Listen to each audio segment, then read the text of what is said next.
राजरत्न अंबेडकर ने आज एक बार फिर से हाथरस पहुंचकर पीड़िता के परिवार से भेंट की और वे अपने साथ एक बुद्ध प्रतिमा लेकर गए थे और उन्होंने पीड़िता के परिवार को भगवान बुद्ध की प्रतिमा भेंट की।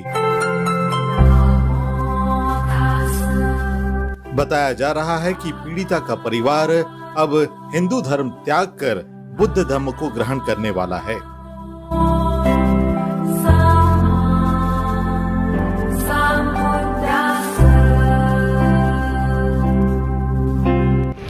मैं सबको कहना चाहता हूँ आप लोगों के माध्यम से, सिर्फ कचरा फेंकने से, कचरा उठाकर बंद करने से नहीं होगा। जिस मानसिकता से ये सारा निर्माण होता है उस मानसिकता को बंद करना होगा और इस जो हिंदू धर्म हमको शूद्र बना के रखता है उस हिंदू धर्म को फेंकना होगा, उस मानसिकता को फेंकना होगा जो इस पूरे देश के लोगों को ब्राह्मण, क्षत्रिय, वैश्य और शूद्रों में बांटता है।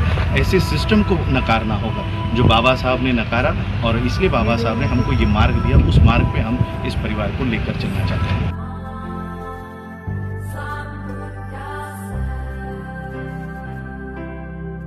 आज सुबह से ही हम लोग हाथरस के उस पीड़ित परिवार के यहाँ पर हम लोग विज़िट किए, उनसे मिले और काफ़ी सारी चर्चा चली। 1-1.5 घंटे तक हम उनके यहाँ पर बैठे और उनकी सारी जो कानूनी कार्रवाई है, उनकी जो कार्रवाई है, ये बुद्धिस्ट सोसाइटी ऑफ इंडिया यानी हम लोग लड़ेंगे। वैसे उनसे वकालतनामा ही साइन हो गया है और जैसे मैंने पहले वीडियो बनाया था लेकिन वो रेंज की वजह से अपलोड नहीं हो पाया।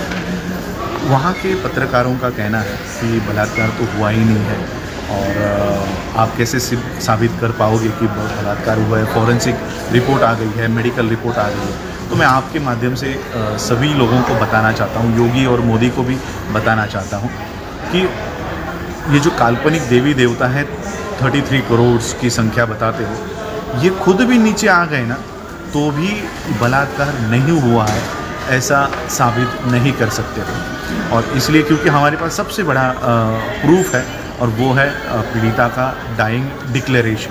पूरे वर्ल्ड में कहीं पर भी जाओ, कोई भी कोर्ट ये आपके फॉरेंसिक रिपोर्ट्स और ये इसको कचरे के डब्बे में डालेंगे, लेकिन पीड़िता का जो डाइंग डिक्लेरेशन है यही वैलिड होगा। और उसने मरते समय कहा है कि उसके साथ सामूहिक बलात्कार हुआ। इसलिए कोई भी पूरा प्रशासन भी, नरेंद्र मोदी भी आकर कटघरे में ये कहेगा कि बलात्कार नहीं हुआ है, तब भी वो माना नहीं जाएगा।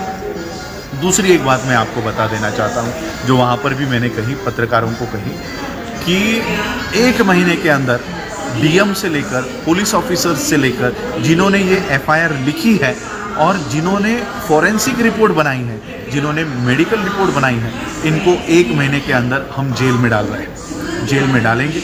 चारों बच्चों को तो वो आरोपियों को फांसी पर तो चढ़ा ही रहे हैं, लेकिन इन सारे अधिकारियों को, पुलिस ऑफिसर्स को, डीएम को, डॉक्टर्स को हम जेलों के अंदर डाले बिना शांत नहीं बैठने वाले हैं। पीआर एजेंसी को एक कॉन्ट्रैक्ट दिया गया है और ये साबित करने के लिए पूरे मीडिया को अब लगाया है कि ये बलात्कार नहीं है और जातीय तनाव में इस चीज़ को डाइवर्ट करने के लिए ये लोग काम कर रहे हैं। जैसे हम लोगों ने रोहित वेमुला का किस्सा देखा, रोहित वेमुला का मामला देखा। रोहित वेमुला के मामले को दबाने के लिए जेएनयू का मामला खड़ा कर दिया गया और जेएनयू से कन्हैया कुमार को हाईलाइट किया गया। अब यही मामले को, पीड़िता के मामले को दबाने के लिए आपसी जातीय तनाव के मामले को बढ़ावा दिया जाएगा और इस मामले को ठंडा किया जाएगा, दबाया जाएगा।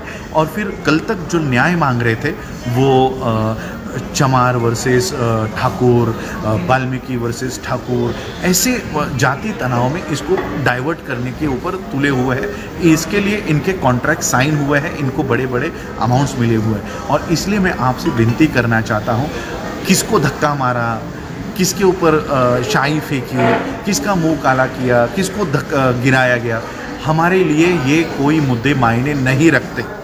हमारे लिए सिर्फ एक और एक ही मुद्दा है और वो है इस परिवार को न्याय दिलाना। इस परिवार को न्याय दिलाना, चारों लड़कों को फांसी पर चढ़ाना और जितने भी प्रशासन में ये लोग अधिकारी हैं इनको जेल में भिजवाना, यही हमारा मुख्य हेतु है।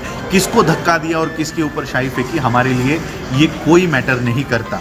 और इसलिए क्योंकि 2 दिन से हमारे लोग अरे नहीं ये ऐसा नहीं करना चाहिए था, धक्का नहीं देना चाहिए था। मैं आपको पूछता हूँ 144 अगर लागू है तो क्या राहुल गांधी अकेला नहीं चल सकता? क्या प्रियंका गांधी अकेली नहीं आ सकती? Z+ सिक्योरिटी लाने की क्या ज़रूरत थी? क्या आप अकेले घूमने में आपको डर लगता है? जब हम अकेले मुंबई से यहाँ पर आ सकते हैं तो आप दिल्ली से नहीं चल सकते? दिल्ली से नहीं आ सकते? इतना भीड़ लाने की ज़रूरत क्या है? और इसलिए मैं आप लोगों से यही विनती करने के लिए आया हूँ कि ये लोग राजनीति के लिए अपने अपने वोट बैंक्स बढ़ाने के लिए, अपने अपने सीटें बढ़ाने के लिए हमारे बच्चे का इस्तेमाल करेंगे, उसके मौत का इस्तेमाल करेंगे, हमारे परिवारों का इस्तेमाल करेंगे। ऐसा हमारे परिवारों का इस्तेमाल होने मत दीजिए। उनको न्याय चाहिए। उनको आप मैंने जब कहा, उन्होंने कहा हमें मोदी योगी के पैसे नहीं चाहिए, हमको नौकरी नहीं चाहिए, हमको सिर्फ न्याय चाहिए। और ये न्याय मिलाने के लिए हमको एक होकर लड़ना होगा। डाइवर्शन कई सारे आएंगे, कई सारे लोग डाइवर्ट करने के ऊपर आएंगे। हमें मारा गया, हमें धक्का दिया गया, हम पे शाई फेंकी गई, कई सारे डाइवर्शन आएंगे। हमको डाइवर्ट नहीं होना है और सिर्फ हमारे परिवार को सुरक्षित रखना है। और मैं आप लोगों को ये ज़बान देता हूँ, हफ्ते भर में ये परिवार यूपी से बाहर होगा और हफ्ते भर में ये FIR, ये सारी केस यूपी से बाहर चलाई जाएगी। यूपी, उत्तर प्रदेश से ये पूरा मामला बाहर होगा। ये मैं आप लोगों को ज़बान देता हूँ, हफ्ते भर में ये सारा चीज़ होगा। और आज हम लोग परिवार से मिले। देखिए कई लोगों ने ये जाहिर किया है कि अभी वाल्मीकि समाज ये कूड़ा करकट नहीं उठाएगा और कई सारे राज्यों में ये कूड़ा कचरा ये DM ऑफिस में डालने का एक आंदोलन चल रहा है। ये आंदोलन कीजिए, लेकिन मैं आप लोगों को कहना चाहता हूँ सिर्फ कूड़ा कचरा DM ऑफिस में फेंकने से बदलाव नहीं होगा। जिस व्यवस्था ने, जिस धर्म ने इस समाज के ऊपर कूड़ा कचरा उठाने की नौबत लाई है, ऐसे धर्म को फेंकना होगा, ऐसे धर्म का त्याग करना होगा। और इसलिए बाबा साहब अम्बेडकर जी के इस जो कंक्लूजन बाबा साहब ने दिया है, वो कंक्लूजन आज मैं इस परिवार के हाथों देकर आया हूँ। बुद्ध की मूर्ति, बुद्ध का फ़ोटो, प्रतिमा मैंने इस परिवार को दी है। और सही में जो बदलाव मुझे दिखा उस परिवार, इतना दुख में है ये परिवार, लेकिन फिर भी बुद्ध के प्रतिमा को बिठाने के लिए उन्होंने जो काल्पनिक देवी देवता उनके घर में थे, उन फोटो को हटाया और वहाँ पर बुद्धा की प्रतिमा वहाँ पर रखी।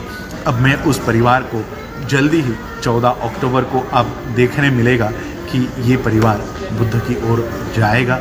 और इस तरह से एक परिवर्तन मैं आप सभी लोगों से कहना चाहता हूँ। सिर्फ वाल्मीकि परिवार नहीं, सभी जाति जो हिंदू धर्म में तुच्छ गिनी गई है, ऐसे धर्म को लात मारो और बाबा साहब ने जो निष्कर्ष दिया है उसकी ओर मुड़ो। जब तक इस निष्कर्ष की ओर नहीं मुड़ोगे तब तक आप लोगों के साथ इसी तरह से कोई ना कोई गांव में व्यवहार होते रहेगा। वाल्मीकि समुदाय जो बाबा साहब के साथ 1932 में डट कर खड़ा था, खून से बाबा साहब के लिए उन्होंने टेलीग्राम भेजे, आज वही बाबा साहब का परिवार इस वाल्मीकि परिवार के साथ खड़ा है। और एक रिटर्न हम लोग दे रहे हैं कि उस समय आप बाबा साहब के साथ खड़े थे, आज बाबा साहब का परिवार आपके साथ खड़ा है। और इसलिए मैं आप लोगों से यही कहने के लिए यहाँ पर आया हूँ कि डाइवर्शंस कई सारे हैं, हम लोगों को डाइवर्ट नहीं होना है और अपना न्याय हक की लड़ाई हमको लड़नी है। आप लोगों ने मुझे सुना, उसके लिए आभार, धन्यवाद।